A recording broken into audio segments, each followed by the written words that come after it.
Olá, pessoal, tudo bem com vocês? Sejam muito bem-vindos a mais uma disciplina de educação musical. E agora nós vamos falar sobre formação de musicalizadores, ou seja, a formação dos professores, nós vamos discutir um pouco sobre isso, que vão dar aulas de música. Quais são os professores, né? Que tipo de formação nós estamos tendo aqui no UNES? Quais são as vantagens e desvantagens, de repente, de ser um curso de licenciatura ou não? E o que nós podemos fazer para aprimorar a nossa formação. Então, eu espero que a turma goste da disciplina, né? Sejam todos muito bem-vindos. Vocês sabem que a nossa disciplina ela é um pouco prática. E já na atividade do ciclo 1, né? A gente viu um pouquinho aí da ementa, que são a análise crítica de materiais para o ensino de música, e também as orientações metodológicas, com relação à construção do processo de educação musical e a formação desses musicalizadores. E nessa atividade, já do ciclo 1, a gente, né, vai fazer um mapa mental. Quem tem familiaridade pode escolher do site, né, escolher algum que ache mais interessante, pode ser o Canvas. A gente tem várias opções de como baixar e confeccionar, né? E um deles que eu gosto muito também é o Padlet, que é um mural voltado para a criação de mapas mentais, ou também, né, se você usar lá a parte histórica, também de construção dele. Porque o que eu acho muito legal dele é que você pode colocar um áudio próprio seu, se você quiser, dá para gravar, um vídeo do YouTube, é só subir o link, ele já sobe automaticamente rápido. Você pode utilizar foto, né? Aqui no meu eu pus uma coisa de cada para ficar mais fácil para vocês visualizarem. Pode ser uma foto da internet, uma foto do seu computador, igual essa aqui minha foi tirado do guia. Vídeo do YouTube, então, ou seja, a vantagem que eu vejo nele é que você vai construindo como se fosse um laboratório, né? Você pode deixar ele editável para que outras pessoas também postem, seria um mural interativo, ou você pode ser um único editor e também só compartilhar o link com a pessoa que você quer veja, para que visualize, né. E o legal, apesar dele ter uma certa restrição de tamanho também, né, no programa gratuito, claro, mas se você gostar, você pode também ter, de repente, no futuro, uma versão paga, né. Então o que eu gosto do Padlet é isso, é que a gente consegue fazer um mural super interativo com várias coisas, né, como vídeo, áudio. Esse áudio aqui, por exemplo, que eu usei, foi meu mesmo, eu inseri aqui, e vocês podem colocar pontos principais, dá um efeito super interessante, não deixa de ser um mural também, e na hora de criar, claro que você tem que logar com uma conta, né, fazer sua inscrição, para que você possa utilizar. Mas mesmo com as limitações de tamanho, eu posso dizer que é uma ferramenta muito interessante. Caso alguém queira, né, vivenciar um pouco, através do Padlet, ao invés de fazer o mapa mental como nas outras disciplinas, fique à vontade, tá, gente? É só compartilhar o link ali com a gente para a correção. O legal do mapa mental também, que se você não tiver familiaridade com as tecnologias, você pode fazer à mão, né, deixar bem colorido, escrever os pontos principais, apontamentos, bate uma foto e anexa a foto, de preferência, né, em formato PDF, para que a gente possa fazer a correção, tá?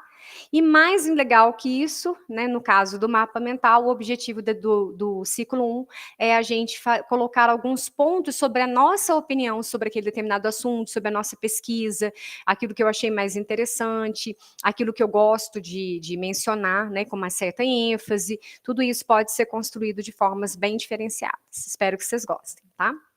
Mas, passando então para a nossa disciplina, pontua-se que os programas de formação ainda estão muito presos em tecnologias educacionais que ensinam as técnicas de musicalização, indicando métodos e materiais para esse tipo de ensino, exigindo, como avaliação de desempenho, apenas a repetição de técnica e informação teórica. O que acontece? A gente é um conjunto da nossa formação ao longo dos anos, né, musicais, seja como aluno, como instrumentista da noite, tem muita gente que trabalha com estúdio, e a gente vai se formando ao longo dos anos. E a gente percebe que muitos professores, eles acabam repetindo, né, aquilo que lhe foi dado, inclusive até apostila, material, e vai repassando aquilo. E às vezes ele não tem essa preocupação de fazer uma atualização, né. A gente precisa de atualização, de curso, de estar sempre se reciclando, porque, a geração de hoje é uma geração muito diferente, eles se cansam muito rápido, têm uma concentração mais baixa por conta da questão das tecnologias que estão à disposição.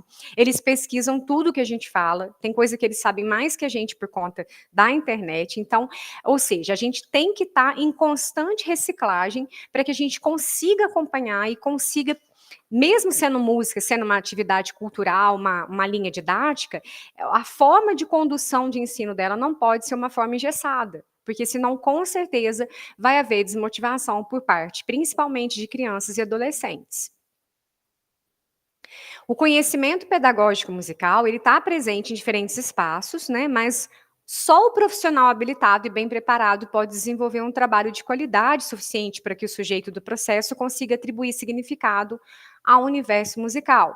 Vocês são os formadores de música, vocês têm a área específica de música, seja bacharel, seja licenciatura, vocês o que estão aptos para fazer um curso numa ONG, para fazer um projeto musical para a sua cidade, para que você dê aula de música, mesmo que particular, mesmo que via online. Ou seja, o profissional habilitado é o que está mais preparado para atender essa demanda. Às vezes tem cidades que, por falta de mão de obra, não tem professores formados suficiente na área de música, eles acabam, as próprias professoras de pedagogia, dando um pouco de música misturado, porque no infantil não é meio que obrigatório essa disciplina. Então, acaba que o próprio pedagogo insere a música de uma certa forma nas aulas e fica dessa forma. E já outras cidades, elas buscam, principalmente as escolas particulares, a inserir separadamente a música da aula de arte, para que o educador ele tenha esse respaldo, ele tenha essa liberdade de montar um programa bem específico de música, de trabalhar os conteúdos musicais. E outras escolas, eles trabalham meio a meio, ou seja, o conteúdo de música e arte estão vinculados na mesma apostila. Isso, gente, depende muito de algumas ações que a gente vai falar daqui a pouco, que são questões políticas, método que a direção da escola escolhe, né, a preparação do livro pedagógico, tudo isso vai diferenciar de um lugar para o outro. Mas o importante é, valorizem o diploma de vocês e busquem o direito de vocês como formadores específicos, caso haja concurso ou haja vagas específicas da área musical, tá? Professor de música pode atuar na aula de arte? Sim. Os formadores de arte, eles têm as 4 áreas, né, na formação. A gente tem um certo eles moldam muito em cima das artes visuais, porque é uma arte que não dá muito custo, e é o que é mais utilizado, mas isso não quer dizer que um professor de música não possa estar atuando. Seja na área de artes plásticas, cênicas, visuais ou teatro, né, no caso da música e o teatro, qualquer formador de uma dessas áreas tem o direito, sim, de lecionar as aulas de arte nas escolas, tá? Weber defende a escola de tempo integral como um programa que vai ampliar o tempo de permanência dos alunos e que pode constituir como um espaço significativo para a inserção de música no currículo e contribui para afirmar o papel da música como um elemento significativo na formação integral. As cidades, de uma forma geral, as prefeituras, o Estado, eles estão batalhando para esse curso integral. Alguns lugares está dentro da função do ensino médio, em outros lugares a partir do 7º ano, e isso varia muito de região para região. O que é o período integral? Seria uma formação integral do ser humano, então o aluno, além dos conteúdos específicos das disciplinas, né, do currículo comum, ele deveria ter aulas extras de arte, o conteúdo de música separado de arte e talvez até um esporte ou dança contraturno para estar atendendo esses alunos, tá? Isso vai depender muito da parte de política e de currículo da escola. Então, o Paulo Padilha, por exemplo, ele fala que os conceitos de apreciação musical, fruição da obra e a interacionalidade educativa propõem 6 temas que podem ser trabalhados musicalmente. Ele fala que é a metalinguagem, o multiletramento, puberdade, futebol, direitos da mulher e identidade. Então, ele particularmente escolheu esses itens para fazer o trabalho com música, e ele escolheu alguns autores brasileiros, como Luiz Gonzaga, Marisa Monte, João Gilberto, Jackson do Pandeiro, Caetano Veloso, a própria banda do Skank, e integrou o time de artistas nesse campo visual. Tá? Então, o ensino integral, ele veio para nós é um ponto positivo, porque se a escola tiver um espaço, né, uma sala, ou mesmo que o educador vá até aquela sala, o ideal é que ela contrate um professor de música separado do professor de artes, para que possa estar atendendo essa demanda. De acordo com a prefeitura, com o número de instrumentos ou estilos de instrumentos comprados, pode ser formada uma banda, uma orquestra de flautas. Na falta de qualquer tipo de material, a prática coral é a mais indicada, lógico, a percussão corporal, por conta de não ter um material específico. Geralmente não tem, é o próprio educador que vai fazendo e vai moldando ali o seu trabalho. Tá? E aí a gente vê que Mendes e Carvalho considera a importância desse conjunto de ações que vocês estão vendo na tela, na implementação do ensino de música na escola. Então, a gente depende de várias ações, né? Para que tudo ocorra de uma forma significativa. Então, tem as ações políticas, aí vem a elaboração de documento por parte da prefeitura, a orientação de lei, uma resolução específica de música ou de um conservatório capaz de respeitar, né, essa questão dos argumentos em favor da implementação da música. Então, essa parte política, ela não cabe exatamente a nós, mas às vezes vocês podem ter vereadores e outras, né, entidades políticas que estão ligadas à educação, que podem favorecer esse ensino de música na sua cidade. Depois tem as ações acadêmicas, né, que está voltado para as instituições, para que elas possam ter reflexões, debates, para contribuir para a área de música, por meio da produção de materiais para revistas especializadas de música, como a BEM, artigos, elaboração de um material específico. Por exemplo, às vezes você tem facilidade para compor playbacks e você pode montar um livro específico de um guia de estudos, né, do instrumento aí na sua cidade, né? Você vai estar elaborando um material didático. Então, é nesse sentido, né, que as ações acadêmicas trabalham. Os artigos, a participação de congresso, tudo que você vier a fazer no sentido acadêmico que possa contribuir para a área musical. E as ações práticas são os investimentos mesmo nas ações para a formação desses professores. Aí seriam os cursos, né, de licenciatura em música, de bacharelado, como a gente tem aqui no Unis, EAD, as instituições que têm esses cursos presenciais, os cursos de capacitação de férias e modalidades específicas de música. Tudo isso, nesse conjunto, vai favorecer ou não, né, a valorização do ensino musical aí na sua região. A gente tem desafios? Muitos, mas qual área que não tem? E a adoção de uma nova postura do educador musical, ele é autocrítico, ele é reflexivo, porque ele vai buscar constantemente a qualificação. Então, às vezes, surge um curso, né, mais longe, que vocês podem conversar com a direção, de repente vai alguns professores da escola, depois volta, repassa isso para os demais funcionários.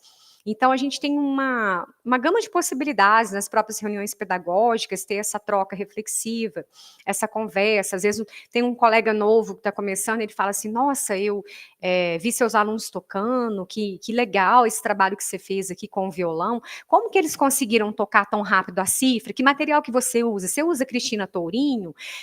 Sabe, essa troca, ela é muito necessária. O ideal seria, a gente nem sempre tem isso, é que a própria escola, né, os professores, no caso das escolas específicas de música, eles montassem suas próprias apostilas para o trabalho com os alunos. Seria maravilhoso, né? Nem vou falar livro, não. Apostilas específicas para esse trabalho, para que possa divulgar mais, né? Aquilo que funciona para um, às vezes não funciona tanto para outro, mas às vezes o outro tem uma ideia mais interessante para aquele trabalho, para aquele dedilhado, para montagem de acordes, não sei, dependendo de cada instrumento. A gente poderia estar fazendo essas adequações. Isso é difícil? Sim, porque dá trabalho. Mas o ideal é que cada departamento, talvez de sopros, de cordas, de teclas, né, se reunisse para esse tipo de material e está divulgando entre os colegas para que as pessoas possam ter um trabalho melhor, né? Às vezes o sucesso de um pode ser inspiração de outros e vice-versa. Por mais que a gente faça curso, que eu esteja aqui, né, que tem o professor Celso, que tem vários cursos, a gente sempre está aprendendo. E às vezes a gente escuta numa palestra e fala, nossa, que legal, eu não tinha pensado nisso, olha que interessante. E às vezes uma coisinha, uma pontinha, é uma chave para você fazer um material novo, para você mudar um conteúdo específico de música que você está trabalhando.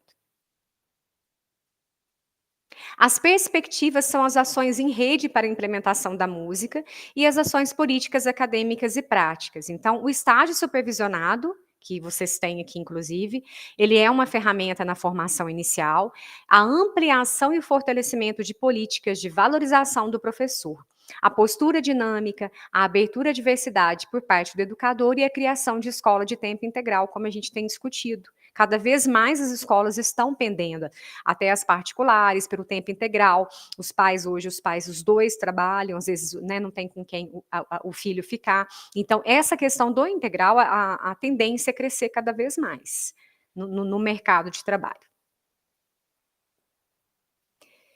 Então é preciso que as propostas que a gente está falando aí de formação de professor, elas mobilizem oportunidades para o seu desenvolvimento cultural e que possa também ampliar os conhecimentos específicos inerentes à sua atividade profissional. Tem muita coisa que é online, gente. Eu já participei de muitos cursos que, assim, eu não gastei nada, é só assistir mesmo, e a gente aprende muito com essas pessoas que são de regiões diferentes, de estado diferente, mundo diferente, convivem com pessoas diferentes do nosso meio de trabalho.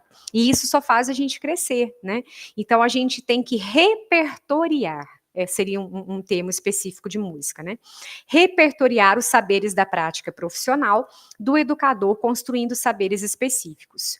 Uma boa proposta são as ferramentas, né, para discussão e reflexão, alternativas didático-pedagógicas, seja ela através de apostila, de conversa, da própria reunião, né, essa troca, de vez em quando chamar mesmo um profissional de outro estado para dar essa palestra, para dar esse curso, esse workshop para os profissionais. A gente sente falta disso, é importante, né? E mais especificamente no que se refere ao ensino de música nas escolas, desenvolver conteúdos específicos de educação musical, possibilitando ao professor uma compreensão clara dos elementos. Às vezes você vai trabalhar numa escola particular, quase sempre, né? A gente já tem a apostila pronta, você não vai trabalhar do jeito que você quer. Mas aí você tem que engessar, pegar aquela apostila e trabalhar exatamente aquelas músicas que estão lá, do jeito que está lá? Depende. Às vezes a supervisora pedagógica permite que você trabalhe o conteúdo, mas da sua forma, só para você se direcionar. Isso também é uma questão de reflexão, né? Será até que ponto que essas apostilas são boas? São, elas têm planos de aula pronto, conteúdo todo direcionado, todo organizado, mas às vezes eles colocam, por exemplo, vou falar da educação infantil, que eu já vi isso, eles colocam letras enormes para você trabalhar com uma criança de 3 anos, ele não vai memorizar aquela letra daquele tamanho. Aí como é que eu faço? Eu vou falar que é ruim? Não, o conteúdo está ali.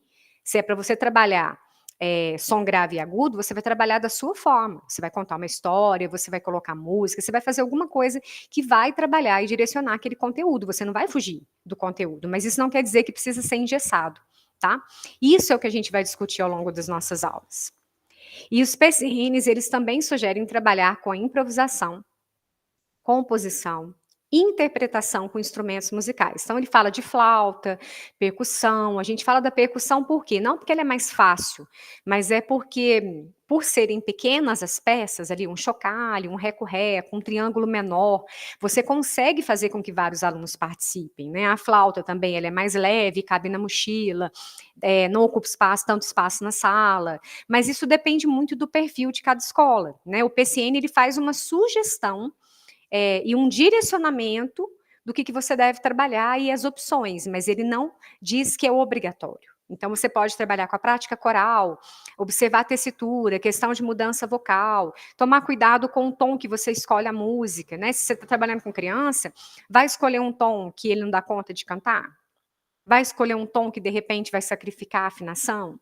Então, fazer uso de técnicas tanto instrumental quanto vocal, participando de conjuntos instrumentais de uma forma consciente, vamos falar assim, né? Você pode realizar uma formação continuada? Sim. Né, às vezes a maior parte da reclamação dos professores é a falta de estrutura básica para as aulas de música, às vezes eles são jogados na sala sem nenhum tipo de apoio, não tem um material, para ele se direcionar, né, mas aí o próprio PCN faz isso para você. É só você abrir a documentação e observar. Os problemas estruturais e comportamentais, né, estrutural no sentido de que raramente você vê uma sala específica de música, mesmo na particular, isso quase não existe. É você que vai até a sala dos alunos, não os alunos vão à sua sala de música específica. Algumas escolas têm essa possibilidade, mas são raras. Né? Como que eu posso melhorar a minha qualidade de aulas dentro de um espaço físico que não é tão adequado? Aí vem a questão da criatividade, do conhecimento musical que você tem, didático-pedagógico, e o planejamento progressivo. Reestruturar-se sempre, reinventar. Ah, aquilo não funcionou numa sala, na outra sala deu certo, então o que eu posso melhorar aqui, o que eu posso fazer para que aquela outra sala também consiga, né, eh, eu consiga chegar no meu objetivo final com aquela atividade, com aquele conteúdo. Então, a formação continuada, ela ainda é a melhor prática para os educadores. E diante do exposto, a gente não pode falar de uma concepção única para a formação do professor de educação musical, mas a flexibilidade para mudar a partir do diagnóstico e formação do perfil profissional desejado por uma determinada unidade formadora. Aqui a gente deixa um parênteses, como eu disse, isso depende muito da escola, da religião, da política do município, da supervisora pedagógica, né, do diretor. E, de acordo com essa conversa, você consegue chegar no seu propósito, que o nosso propósito é sensibilização através da música, né? Seja através de uma audição, uma escutativa, seja através de um exercício de registro, que às vezes o aluno vai ouvir uma música e ele vai fazer desenho, seja através da prática instrumental ou da voz, o nosso papel é a sensibilização através da música. Isso é realmente a questão de musicalizar, independente da faixa etária. Ok? Bom, pessoal, isso aqui foi só um complemento da primeira unidade aí do nosso guia de estudos. Eu vou pausar a gravação, se alguém quiser fazer alguma colocação, alguma pergunta, eu estou à disposição. No mais, sejam bem-vindos e até a próxima.